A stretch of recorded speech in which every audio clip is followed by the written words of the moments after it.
যারা মুরগি পালন জানে না তারাও মুরগি পালন করবে, তা শুরু করুন। কিন্তু কারোর কথা শুনে অনেকটা করতে যাবেন না, কেন বেশি লোভ কোনো দিনের জন্য ভালো নয়।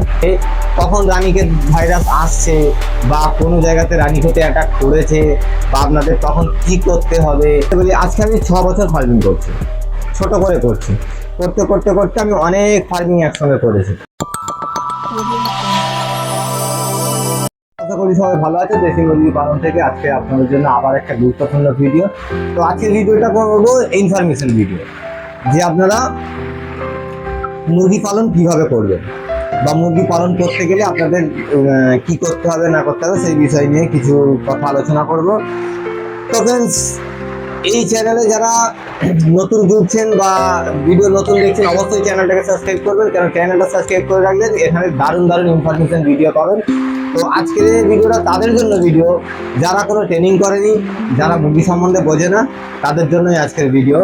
তো এই যে দেশি মুরগি পালন যে চ্যানেলটা, আমি খাস করে যারা আমার চ্যানেল বানাবার উদ্দেশ্যই হচ্ছে যে যারা মুরগি পালন জানে না তারা কিভাবে করবে, মুরগির ভ্যাকসিনেশন কখন করতে হবে, মুরগির কী তাপমাত্রা দিতে হবে, মুরগির রাখতে কেমন হবে, মুরগি কীভাবে রাখতে হবে, তো সেই ইনফরমেশন দেবো। সব থেকে বড় গুরুত্বপূর্ণ বিষয় হলো কি, যে আমার এই চ্যানেলেতে কখন রানীক্ষেত ভাইরাস আসছে বা কোনো জায়গাতে রানীক্ষেতে অ্যাটাক করেছে বা আপনাদের তখন কি করতে হবে, এই সব বিষয়গুলো বা মুরগির রোগেতে কি মেডিসিন দিতে হবে না দিতে হবে, এই ধরনের টোটাল যত আপডেটগুলো কিন্তু আপনারা এই চ্যানেলে পাবেন। আজকের ভিডিওতে যারা মুরগির পালন জানে না তারাও মুরগি পালন করবে। এই চ্যানেলের সঙ্গে যারা যুক্ত থাকবে, যারা এই চ্যানেলের মেম্বার হবে, সদস্য হবে, তারা অবশ্যই তারা কিন্তু মুরগি পালন কোনো ট্রেনিং ছাড়াই মুরগি পালন করতে পারবে। এই চ্যানেলের মধ্যে এমন এমন গুরুত্বপূর্ণ ভিডিও ছাড়া হয় যেটা যারা 2টো মুরগি পুষেছে, 4টে পুষেছে, 500 পুষেছে, 1000 পুষেছে, মানে যারা পালন করছে তারা কিন্তু অবশ্যই বুঝতে পারবে যে অ্যাকচুয়ালি ব্যাপারটা কি বলতে চাচ্ছে। তো এখানে মুরগির প্রচুর হারে রোগ হয়, এটা আপনারা সবাই জানেন। আমি এই মুরগিটা 3-4 দিন আগে আপনাদেরকে দেখিয়েছিলাম যে মুরগিগুলো আমেসা প্রবলেম ছিল, সেই আমেসা প্রবলেম থেকে মেডিসিনও বলেছি যে কোন মেডিসিনটা দিতে হবে। সেই মেডিসিন দিয়ে বর্তমানে আমার মুরগিগুলো এখন কিন্তু পুরো সুস্থ, মানে কোনো পায়খানার সমস্যা নেই, কোনো আমসা নেই, কোনো রকম কোনো সমস্যা নেই, মুরগিগুলো একদম কিন্তু পুরো সুস্থ আছে। আপনারা এখানে দেখুন 3টে এখানে টোটালে মানে 2টো খাবার জায়গা দেওয়া আছে, একটা ডিম কাট দেওয়া আছে। যেহেতু আমার শর্ট জায়গা, ওই জন্য 2টো খাবার জায়গা আমি পাশাপাশি দিয়েছি, তার ঠিক পাশেই দেখুন ওদিকে কিন্তু পানি রাখার জায়গা দিয়ে দিয়েছি। তারপরে মুরগিগুলো কত সুন্দরভাবে খেয়ে দেখুন এখন রেস্টে আছে। আর আপনারা সবাই জানেন যে এসএফজি মুরগি কতটা খায়, এটা অত্যন্ত হারে খায়। তো যেটা মেনলি বলার জন্য আজকের ভিডিওটা করা। তো যারা মুরগি পালন জানে না তারাও কিন্তু এই চ্যানেলের ভিডিও যারা রোজ দেখে, প্রত্যেক দিন যেসব ভিডিওগুলো আপলোড হয় সেটা আপনাদের জন্যই কিন্তু আপলোড করা হয়, যে আপনারা দেখে শিখুন বা এইভাবে করুন, করলে পরে কিন্তু আপনারা ভালো সুন্দর একটা কাজ করতে পারবেন। আপনারা অল্প থেকে স্টার্ট করুন, ব্যাপারটাকে বুঝুন, ধরেই কারোর কথা শুনে 200-500 মুরগি তুলতে যাবেন না, 100-150 মুরগি তুলতে যাবেন না, কেন আপনার একটা ভুলের জন্য মুরগিগুলো সব মারা যেতে পারে।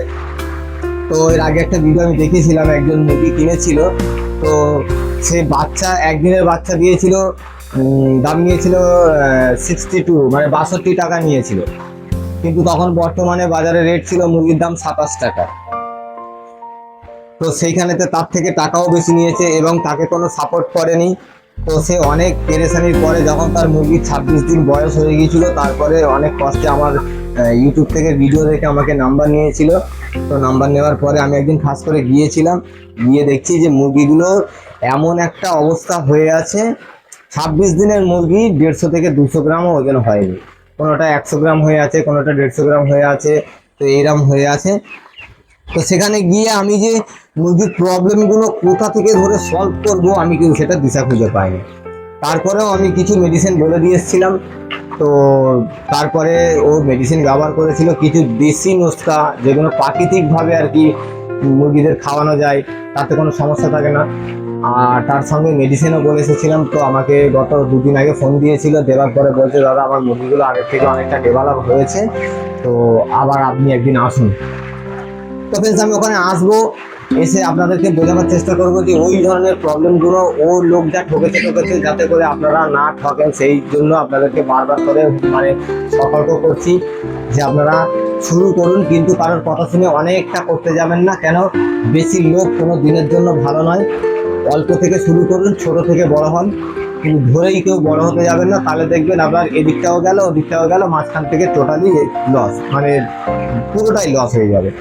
আর সব থেকে বড় বিষয় এই অবলা জন্তু মানে জীবগুলো, এরা কিন্তু এদের কষ্টের কথা কারোর সঙ্গে বলতে পারে না। তো এদেরকে দেখে বা এদের গলার আওয়াজ শুনে আপনাকে বুঝতে হবে যে কি বলছে। তো মুরগি পালনের ক্ষেত্রে কি হয়, মুরগির আওয়াজ শুনেই প্রথমত বুঝতে হবে। যারা এক্সপার্ট হয়ে গেছে কাজ করতে করতে এই বিষয়েতে, তারা কিন্তু বুঝতেই পেরে যায় যে মুরগিটা কেন আওয়াজটা করছে এইভাবে। সাধারণত দেখুন, একটা ডিম পাড়া মুরগি, তার যখন ডিম পাড়ার সময় হয়, যারা ডিম পাড়া মুরগি, যাদের ডিম পাড়ার সময় হয় বা যারা ডিম পাড়ার জন্য প্রস্তুতি নিচ্ছে বা জায়গা খুঁজছে, সাধারণত ডিম পাড়া মুরগিগুলো কি করে, কর কর কর কর কর কর কর কর কর কর করতেই থাকে। কিন্তু যারা যারা ডিম পাড়ে, যে মুরগি ডিম পাড়া শুরু করে দিয়েছে, সে কিন্তু জায়গা খুঁজে নিয়ে ডিমটা পাড়ার পরে দেখবে একটা জোরে করে আওয়াজ দেবে, কক কক করে জোরে একটা আওয়াজ দেবে। তার মানে তার অলরেডি ডিম পাড়াটা হয়ে গেছে। ডিম পাড়ার পরে কিন্তু মুরগি ডাকে, আর ডিম যখন পাড়ার জন্য তার ভিতরে রেডি হয়ে যায়, তখন সে মুরগিটা কিন্তু কর কর কর কর কর কর কর কর করে মানে জায়গা খুঁজতে থাকে। যে মুরগিটা মানে ওই যে ডিমটা পাড়বে, ওর তো ডিমটা অলরেডি ভিতরে রেডি হয়ে গেছে, ডিমের সেল রেডি হয়ে গেছে, তো সে কিন্তু ডিমটা পাড়ার জন্য একটা জায়গা খুঁজতে চায়। তো তখনই কিন্তু মুরগি কর কর করে। তো আপনাদেরকে কি করতে হবে, মুরগি, আমি এই কারণেই বলছি যে আপনারা অল্প করে শুরু করুন, ওদের ভাষাগুলোকে বুঝুন, তারপরে কিন্তু বেশি করতে চান। নয়তো কি হবে, আপনি তাদের বুঝতে পারলেন না, তারা কি বললো সেটা বুঝতে পারলেন না, তখন কি হবে, টোটালি তার ভাষায় মানে আপনি যদি না বুঝতে পারেন তো মেডিসিনটা দেবেন কিভাবে বা মুরগির মেনটেন করবেন কিভাবে, সে তো আপনার জানাই নেই। তাহলে প্রথমে অল্প থেকে শুরু করলে পারে আস্তে আস্তে আস্তে আস্তে আপনার অভিজ্ঞতাটা বাড়বে, তখন আপনিও কারোকে এইভাবে ঠিক বোঝাতে পারবেন। আমার ক্ষেত্রে বলি, আজকে আমি 6 বছর ফার্মিং করছি, ছোট করে করছি, করতে করতে করতে আমি অনেক ফার্মিং একসঙ্গে করেছি।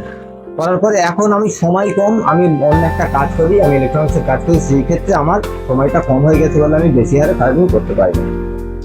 তারপরে যে এই আপনাদের জন্য ইউটিউবে ভিডিও আমাকে করতে যেতে হচ্ছে, আমি আপনাদেরকে দেখাবার জন্য কখনো হাটের ইনফরমেশন দিচ্ছি, কখনো হাটে কীভাবে মুরগি কিনতে হবে দিচ্ছি, কখনো ছোটো বাচ্চার ব্রিডিং কীভাবে করতে হবে দিচ্ছি, মুরগির ভ্যাকসিন কীভাবে করতে হবে বোঝাচ্ছি আপনাদেরকে, মুরগির ইঞ্জেকশনের দ্বারা কীভাবে ভ্যাকসিন করতে হয়, মুরগির কৃমিনাশক কখন দিতে হয়, মুরগির অ্যান্টিবায়োটিক কখন দিতে হয়, মুরগির জ্বর হলে, মুরগির সর্দি হলে, মুরগির চিকচিকানি হলে, টু জেড এই ইনফরমেশন ভিডিও করতে করতে আমার অনেকটা সময় এদিকে চলে যায়। তো আপনাদের কাছে রিকোয়েস্ট, তো আপনারা ভিডিওটা দেখা মাত্রই আপনারা কিন্তু চ্যানেলে যারা নতুন থাকবেন, যাদের কাছে ভিডিওটা গিয়ে পৌঁছাবে, চ্যানেলটাকে অবশ্যই সাবস্ক্রাইব করুন।